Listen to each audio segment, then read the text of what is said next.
Hello friends, स्वागत है आपका हमारे चैनल ऑल इन वन में। आज की आपकी क्लास बाल विकास प्रीवियस ईयर 2021 के क्वेश्चन होने वाले हैं। अगर आप क्लास में नए हैं तो चैनल को सब्सक्राइब करें, वीडियो को लाइक करें और एक प्यारा सा कमेंट ज़रूर करें। सीडीपी प्रीवियस ईयर 2021 के क्वेश्चनों में पहला क्वेश्चन है। आइए हम पहले क्वेश्चन से शुरू करते हैं कि मस्तिष्क का कौन सा हिस्सा सभी प्रकार की संज्ञानात्मक, संवेगात्मक और प्रेरक क्रियाओं को संपादित करता है? अग्र मस्तिष्क, मध्य मस्तिष्क या पश्चिम मस्तिष्क या उपरोक्त में से कोई नहीं। तो आपको बताना है कि कौन सा मस्तिष्क का कौन सा हिस्सा संज्ञानात्मक यानी कॉग्निटिव, संवेगात्मक इमोशनल और प्रेरक क्रियाओं यानी मोटर एक्टिविटीज़ को संपादित करता है। तो इसका सही आंसर हो जाएगा ऑप्शन नंबर ए यानी अग्र मस्तिष्क। नेक्स्ट क्वेश्चन की तरफ चलते हैं। क्वेश्चन नंबर 2 है, शारीरिक अंगों संपूर्ण जीव को बढ़ोतरी को कहते हैं? शारीरिक अंगों अथवा संपूर्ण जीव की बढ़ोतरी को क्या कहते हैं? आपको बताना है समृद्धि, विकास, परिपक्वता, क्रम विकास। ठीक है, आपको सही ऑप्शन चुन के बताना है कि शारीरिक अंगों अथवा संपूर्ण जीव की बढ़ोतरी को क्या कहते हैं। तो इसका आपका सही आंसर हो जाएगा समृद्धि यानी ग्रोथ। क्वेश्चन नंबर 3 की तरफ चलते हैं। क्वेश्चन नंबर 3 है, स्मृति के अथवा अवस्था मॉडल के अनुसार निम्नलिखित में से कौन स्मृति का प्रकार नहीं है? संवेदी स्मृति, अल्पकालिक, दीर्घकालिक या कार्यकारी स्मृति। आपको बताना है कि स्मृति के अवस्था मॉडल के अनुसार ये 4 दिए गए हैं कि कौन सी स्मृति का प्रकार नहीं है। तो आपने पढ़ा होगा कि पियाजे ने स्मृति के 4 प्रकार बताए हैं, इन चारों में से कोई एक नहीं है जो आपको बताना है। तो संवेदी गामक ये स्मृति ये है, अल्पकालिक है, दीर्घकालिक है, पर आपने कार्यकारी स्मृति कोई ऐसा ऑप्शन नहीं सुना होगा या ना ही सुना होगा। तो ऑप्शन नंबर 3 का सही आंसर हो जाएगा डी। ये क्योंकि यहाँ पे नहीं पूछा गया, सबसे पहले आपका नहीं का ध्यान देना, क्योंकि नहीं के ना देखते हुए आप बहुत सारे क्वेश्चन गलत कर देते हैं। नेक्स्ट क्वेश्चन की तरफ बढ़ते हैं। क्वेश्चन नंबर 4 है, वस्तु एवं पृष्ठभूमि के संबंध में बारे में अधिक सोचने को क्या कहा जाता है? वस्तु एवं पृष्ठभूमि के संबंध के बारे में अधिक सोचने को क्या कहा जाता है? विश्लेषणात्मक चिंतन, समग्र चिंतन, तर्क संगत या उपरोक्त में से कोई नहीं। ठीक है, तो क्वेश्चन में पूछ रहा है वस्तु एवं पृष्ठभूमि के संबंध में अधिक सोचने को क्या कहा जाता है? तो अधिक सोचने के लिए इसमें से आपका सही आंसर हो जाएगा समग्र चिंतन। ठीक है, क्वेश्चन नंबर 4 का भी आंसर ठीक है। नेक्स्ट क्वेश्चन की तरफ बढ़ते हैं। क्वेश्चन नंबर 5 है, मोटापा है किंतु भोजन करना चाहना किस प्रकार के द्वंद्व का उदाहरण है? उपागम उपागम द्वंद्व, परिहार परिहार द्वंद्व, उपागम परिहार द्वंद्व या उपरोक्त में से कोई नहीं। तो आपको बताना है कि मोटापा है किंतु भोजन करना चाहना किस प्रकार के द्वंद्व में आता है? तो ये आता है आपका उपागम परिहार द्वंद्व में। क्वेश्चन नंबर 5 का सही आंसर ठीक है। नेक्स्ट क्वेश्चन की तरफ बढ़ते हैं। क्वेश्चन नंबर 6 है, बुद्धिलब्ध आयु का संप्रत्यय किसने दिया था? तो सबसे पहले आपको देखना है कि यहाँ पूछा गया है कि संप्रत्यय किसने दिया, यानी कि कॉन्सेप्ट ऑफ इंटेलिजेंस। ठीक है, ये नहीं पूछा कि किसने सूत्र दिया, क्योंकि ज़्यादातर क्वेश्चन जो है इसी में गलत हो जाते हैं। तो बुद्धिलब्ध आयु का संप्रत्यय किसने किया है? ये किया है विलियम स्टर्न ने। अगर आपसे सूत्र पूछे तो सूत्र किसने दिया है? तो वो दिया है टर्मन ने। ठीक है, सूत्र आपको पता होगा IQ का, IQ = MA/CA × 100 यानी मानसिक आयु बटे वास्तविक आयु × 100। ठीक है, इससे आप बुद्धिलब्धि निकाल सकते हैं। ठीक है, अगले क्वेश्चन की तरफ बढ़ते हैं। क्वेश्चन नंबर 7 है, वर्तमान समय में मनोविज्ञान को किस विज्ञान को कहा जाता है? आत्मा का, मस्तिष्क, व्यवहार या चेतना का? ठीक है, तो आपको बताना है कि वर्तमान समय में मनोविज्ञान को किसका विज्ञान कहा जाता है? ठीक है, सर्वप्रथम मनोविज्ञान को आत्मा का विज्ञान कहा जाता था। ठीक है, फिर मस्तिष्क का, फिर चेतना का। अभी पूछा मनोविज्ञान को किसका विज्ञान वर्तमान समय, तो वर्तमान समय में व्यवहार का विज्ञान कहा जाता है। क्वेश्चन नंबर 7 का सही आंसर ठीक है। अगला क्वेश्चन देखते हैं। क्वेश्चन नंबर 8 है, निम्नलिखित में से कौन प्रक्षेपी परीक्षण नहीं है? आपको बताना है कि कौन प्रोजेक्टिव टेस्ट इनमें से नहीं है। ठीक है, रोर्सा परीक्षण, कथानक संप्रदाय TET, और ये आपका दिया है ड्रॉयमैन टेस्ट और MMPI। ठीक है, तो आपने पढ़ा होगा कि रोर्सा भी है, कथानक भी है और व्यक्तन भी है, लेकिन MPI आपने ये नहीं पढ़ा होगा। तो इसका सही आंसर हो जाएगा डी, क्योंकि यहाँ ध्यान देना आपको नहीं, मैं बार बार आपको बोल रहा हूँ कि नहीं का ध्यान जरूर देना है। नेक्स्ट क्वेश्चन की तरफ बढ़ते हैं। क्वेश्चन नंबर 9 है शिक्षा मनोविज्ञान का अध्ययन अध्यापक को इसलिए करना चाहिए। ठीक है, इसमें पूछा गया कि शिक्षा मनोविज्ञान का अध्ययन अध्यापक को इसलिए करना चाहिए, इसमें वह अपनी परीक्षाओं में प्रथम आ सके, इसकी सहायता से अपने शिक्षण को अधिगम प्रभावशाली बना सके, इससे शिक्षक को आत्मसंतुष्टि मिल सके, इससे वह दूसरों को प्रभावित कर सके। तो आपको इसमें बताना है कि शिक्षा मनोविज्ञान का अध्ययन अध्यापक को किस लिए करना चाहिए। तो प्रथम आने के लिए ऐसा कोई भी ऑप्शन ठीक नहीं रहेगा कि प्रथम आने के लिए कोई भी अध्यापन करेगा।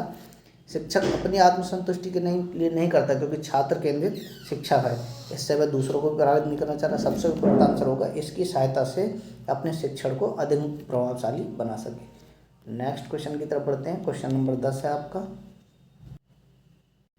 क्वेश्चन नंबर 10 है कोई विद्यार्थी कुसंगत में पढ़कर बिगड़ रहा है, एक अध्यापक के रूप में आपका कर्तव्य क्या होगा।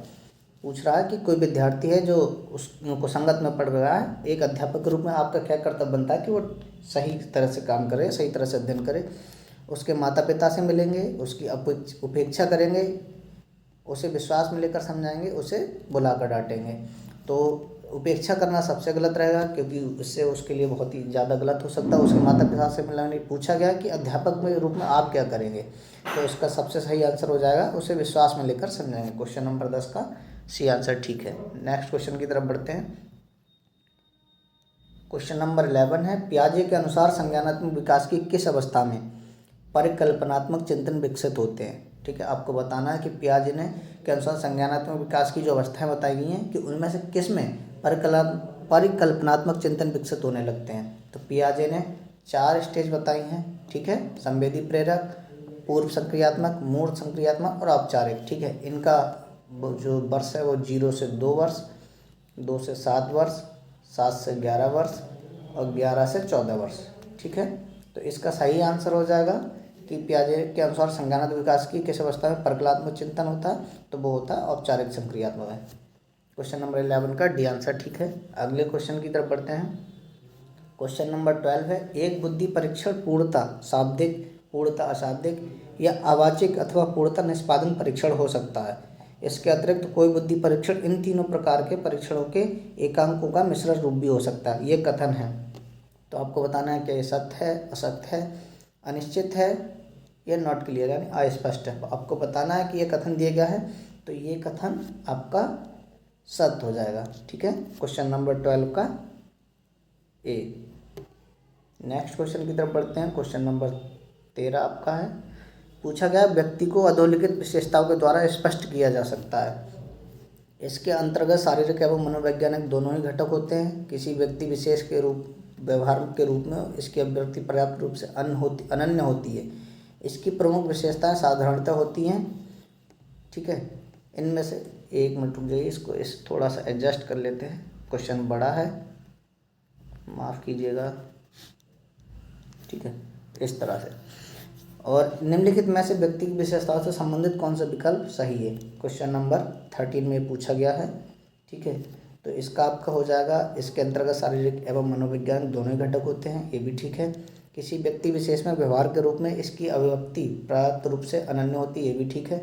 तीसरा, इसकी प्रमुख विशेषताएं साधारणतः समय के साथ परिवर्तित नहीं होती है। तो आपका आंसर हो जाएगा ऑप्शन नंबर डी। ठीक है, 13 का डी ऑप्शन एकदम ठीक है। नेक्स्ट क्वेश्चन की तरफ चलते हैं। क्वेश्चन नंबर 14 है गाल को छूने पर सिर को घुमाना एवं मुख खोलना नवजात शिशु में उपस्थित किस प्रकार के प्रतिवर्त के अंतर्गत आता है। इसमें पूछा गया कि अगर कोई नवजात शिशु है, उसके गाल को छूने पर वह सिर घुमाता है तथा मुख खोलना, ये किस प्रतिवर्त के अंतर्गत आता है।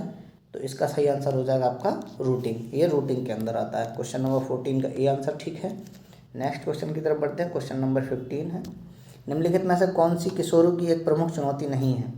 उपचार, मादक द्रव्यों का दुरुपयोग, आहार ग्रहण संबंधी विकार, असुरक्षा एवं निर्भरता। तो सबसे पहले आपको नहीं यहाँ सेलेक्ट कर लेना, नहीं का ध्यान रखना कि नहीं पूछा गया है। तो पूछा गया किशोरों की कौन सी एक प्रमुख चुनौती नहीं है। ठीक है, तो इसका सही आंसर हो जाए आपका डी आंसर, असुरक्षा एवं निर्भरता किशोरों की एक प्रमुख चुनौती नहीं है। Question number 16। क्वेश्चन नंबर 16 है प्राणियों की ऐसी अनुक्रियाएं जो उन्हें पीड़ादायक उद्दीपकों से छुटकारा दिलाती हैं या उनसे दूर रहने और बच निकलने के लिए पथ प्रदर्शन करती हैं? किस प्रकार का प्रॉब्लम प्रदान करती हैं? तो आपको क्वेश्चन नंबर 16 में एक कथन दिया गया, आपको बताना है कि धनात्मक प्रॉब्लम प्रदान करती हैं, ऋणात्मक, विलंबित या आंशिक। तो क्वेश्चन नंबर 16 का सही आंसर हो जाएगा ऋणात्मक, ठीक है, निगेटिव रेनफोर्समेंट, ठीक है। तो 16 का आंसर भी हो जाएगा। नेक्स्ट क्वेश्चन की तरफ बढ़ते हैं। क्वेश्चन नंबर 17 है, किसके अनुसार कौशल अधिगम की प्रक्रिया 3 चरणों में होती है? संज्ञानात्मक, साचार्यमक तथा स्वायत्त, ठीक है। तो ये फिट्स के अनुसार, टॉलमैन, बंडूरा या कोलर के अनुसार। तो क्वेश्चन नंबर 17 का सही आंसर हो जाएगा फिट्स। फिट्स के अनुसार कौशल अधिगम की प्रक्रिया 3 चरणों में होती है, ठीक है। नेक्स्ट क्वेश्चन की तरफ बढ़ते हैं। क्वेश्चन नंबर 18 है, कि किस प्रकार के बच्चों का पेशीय समन्वय तथा हस्त निपुणता अपेक्षाकृत निम्न कोटि का होता है? श्रवण बाधित, प्रतिभाशाली बच्चों का, अधिगम अशक्ता या उपरोक्त सभी। तो पूछा गया कि किस प्रकार के बच्चों का पेशीय समन्वय तथा हस्त निपुणता अपेक्षाकृत निम्न कोटि का होता है? तो सबसे इसका उपयुक्त आंसर होगा अधिगम अशक्तता। नेक्स्ट क्वेश्चन की तरफ बढ़ते हैं। क्वेश्चन नंबर 19 है, क्वेश्चन नंबर 19 है, निम्नलिखित में से कौन स्मृति की एक अवस्था नहीं है? तो इसमें दिया गया है कूट संकेतन, भंडारण, पुनरुद्वार या अवधान। पूछा गया स्मृति की एक अवस्था कौन सी नहीं है? तो क्वेश्चन नंबर 19 का सही आंसर हो जाएगा अवधान। अटेंशन जो है वो स्मृति की एक अवस्था नहीं है। क्वेश्चन नंबर 19 का डी ऑप्शन ठीक है। अगले क्वेश्चन की तरफ बढ़ते हैं। क्वेश्चन नंबर 20 है, सामान्य से विशिष्ट की ओर किस प्रकार की तर्कना कहलाती है? तो इसमें पूछा गया आगमनात्मक, निगमनात्मक या सामान्यमान या सृजनात्मक। तो आपको बताना है कि सामान्य से विशिष्ट की ओर किस प्रकार की तर्कना कहलाती है? तो ये आपकी कहलाती है निगमनात्मक, ठीक है। क्वेश्चन नंबर 20 का बी ऑप्शन ठीक है। नेक्स्ट क्वेश्चन की तरफ बढ़ते हैं। क्वेश्चन नंबर 21 है, किस प्रकार की चिंतन योग्यताओं के अंतर्गत सामान्यतः चिंतन प्रवाह, लचीलापन, मौलिकता एवं विस्तारण आते हैं? तो आपको बताना है पार्श्विक चिंतन, ऊर्ध्व चिंतन, अभिसारी या अपसारी चिंतन। तो दिया गया कि किस प्रकार की योजनाओं के अंतर्गत सामान्यतः चिंतन प्रवाह, लचीलापन और मौलिकता वो आते हैं अपसारी चिंतन के लिए, ठीक है। डाइवर्जेंट थिंकिंग के अंदर ये सब आते हैं। क्वेश्चन नंबर 21 का डी ऑप्शन ठीक है। नेक्स्ट क्वेश्चन की तरफ बढ़ते हैं। क्वेश्चन नंबर 22 है, अब्राहम एच मैस्लो के द्वारा प्रतिपादित आवश्यकताओं के पदानुक्रम के अनुसार निम्नलिखित में से कौन सी आवश्यकता पदानुक्रम के तल में स्थित है? ठीक है। तो आपको बताना शरीर क्रियात्मक अवस्था, सुरक्षा की आवश्यकता, आत्मीयता की आवश्यकता, सम्मान की आवश्यकता। तो आपको बताना कि अब्राहम एच मैस्लो के द्वारा प्रतिपादित आवश्यकताओं के पदानुक्रम, ठीक है। तो ये आपको 4 ऑप्शन दिए गए हैं। तो क्वेश्चन नंबर 22 का सही आंसर हो जाता है शरीर क्रियात्मक आवश्यकताओं के अंदर ये सब आते हैं, ठीक है। क्वेश्चन नंबर 22 का ए ऑप्शन ठीक है। अगला क्वेश्चन देखते हैं। क्वेश्चन नंबर 23 है, निम्नलिखित में से कौन मनोसामाजिक अभिप्रेरक की श्रेणी में नहीं आता है? उपलब्धि की आवश्यकता, संबंधन की आवश्यकता, भूख अभिप्रेरक या शक्ति की आवश्यकता। तो आपको बताना है मनोसामाजिक अभिप्रेरक की श्रेणी में नहीं आता है। तो क्वेश्चन नंबर 3 का सही आंसर हो जाएगा भूख अभिप्रेरक। हंगर मोटिव जो है वो मनो अभिप्रेरक की श्रेणी में नहीं आता। क्वेश्चन नंबर 23 का सी ऑप्शन ठीक है। नेक्स्ट क्वेश्चन देखते हैं। दिया गया है क्षुधा अभाव या क्षुद्रतीय सतह तथा अनियंत्रित भोजन किस विकार समूह के अंतर्गत आते हैं? पोषण तथा भोजन विकार, विशिष्ट अधिगम विकार, स्वलीनता, वर्णक्रम विकार या तंत्र का जन्य विकार। तो आपको बताना है क्वेश्चन नंबर 24 का सही आंसर हो जाएगा पोषण तथा भोजन विकार, ठीक है। फीडिंग एंड ईटिंग डिसऑर्डर के अंतर्गत ये सब आते हैं। क्वेश्चन नंबर 24 का ए ऑप्शन ठीक है। नेक्स्ट क्वेश्चन नंबर 25 की तरफ चलते हैं। प्राथमिक कक्षा के शिक्षक के लिए निम्नलिखित में से किसका ज्ञान होना सर्वाधिक आवश्यक है? पूछा गया कि आप एक प्राथमिक शिक्षक हैं तो इसमें आपका सर्वाधिक आवश्यक ज्ञान क्या होना चाहिए? पूछा गया बाल मनोविज्ञान, शिक्षा दर्शन, स्वास्थ्य विज्ञान या सामाजिक विज्ञान, ठीक है। तो अगर आप एक प्राथमिक शिक्षक हैं तो सबसे ज़्यादा जरूरी आपके लिए बाल मनोविज्ञान का ज्ञान होना चाहिए। क्वेश्चन नंबर 25 पे ए ऑप्शन ठीक है। नेक्स्ट क्वेश्चन की तरफ बढ़ते हैं। निम्नलिखित में से किसे बाल मनोविज्ञान के अंतर्गत शामिल नहीं किया जा सकता है? बाल कल्याण, मनोविज्ञान, मानसिक स्वास्थ्य विज्ञान या शिक्षा दर्शन। पूछा गया बाल मनोविज्ञान के अंतर्गत शामिल नहीं किया जा सकता, तो वो नहीं किया जा सकता शिक्षा दर्शन को, ठीक है। ऑप्शन नंबर डी आपका ठीक हो जाएगा, ठीक है। बाकी इन सबको कर सकते हैं, हाँ नहीं का आपको फिर एक बार ध्यान रखना है, ठीक है। अगले क्वेश्चन की तरफ बढ़ते हैं। क्वेश्चन नंबर 27 है, बाल विकास में अध्ययन किया जाता है बालक के जन्म से लेकर बाल्यावस्था तक, बालक के जन्म के पूर्व गर्भावस्था से लेकर किशोरावस्था तक, बालक के जन्म से पूर्व प्रौढ़ावस्था तक, बालक के जन्म से लेकर युवावस्था तक। तो प्रौढ़ावस्था तक यानी वृद्ध होने तक आप नहीं करेंगे, ठीक है। इसका सही आंसर हो जाएगा कि बालक के जन्म के पूर्व गर्भावस्था से लेकर किशोरावस्था तक, क्वेश्चन नंबर 27 का बी ऑप्शन एकदम ठीक है। नेक्स्ट क्वेश्चन की तरफ बढ़ते हैं। क्वेश्चन नंबर 28 है, बालक के व्यवहार में परिवर्तन के लिए व्यवहार अध्ययन की किस विधि का सहारा लिया जाता है? साक्षात्मक, साक्षात्कार विधि, प्रश्नावली विधि, उपचारात्मक विधि या प्रयोगात्मक विधि? पूछा गया है बालक के व्यवहार में अगर परिवर्तन के लिए व्यवहार अध्ययन की आप किस विधि का सहारा लेंगे? तो क्वेश्चन नंबर 28 का सही आंसर हो जाएगा उपचारात्मक। ठीक है। क्वेश्चन नंबर 29 है, बाल अपराध की रोकथाम के लिए माता पिता को क्या करना चाहिए? बच्चों को डांटना चाहिए, बच्चों को सहानुभूति एवं सकारात्मक व्यवहार करना चाहिए, बच्चों को पीटना चाहिए, उपरोक्त में से कोई नहीं। तो इसका सर्वाधिक सही आंसर हो जाएगा कि बच्चों से सहानुभूति एवं सकारात्मक व्यवहार करना चाहिए। क्वेश्चन नंबर 29 का बी ऑप्शन ठीक है।